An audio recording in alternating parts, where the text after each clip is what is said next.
చిన్న పిల్లలకి డెలివరీ అవ్వగానే స్కిన్ మీద పొరలాగా తెల్లటి పొరలాగా ఉంటుంది కదా!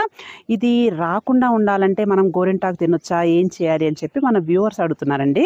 యాక్చువల్‌గా దాన్ని మనం వర్నిక్స్ అంటామనమాట. ఇదేంటంటే బేబీకి ఇది చాలా హెల్ప్‌ఫుల్ అనమాట. కడుపులో బేబీ ఉన్నప్పుడు ఏంటి, ఇది స్కిన్ మీద ప్రొటెక్షన్ లాగా ఉంటుంది. బేబీ ఉమ్మనీరులో ఉంటుంది కదా!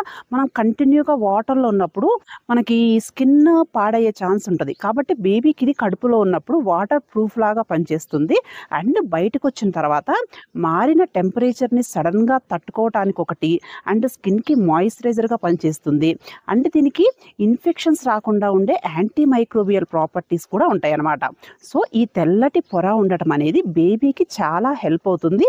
సో, ఇది రాకుండా ఉండటానికి మనం ఏమి చేయాల్సిన అవసరం లేదు. చేయలేము కూడా. అండ్ ఇంకొకటేంటి అంటే దీన్ని మనం హడావుడిగా వెంటనే కూడా క్లీన్ చేయొద్దు. ఇది మనం బేబీని రొటీన్‌గా హ్యాండిల్ చేసేటప్పుడు ఆటోమేటిక్‌గా దానంతట అదే పోతుంది. ఓకేనా? Thank you.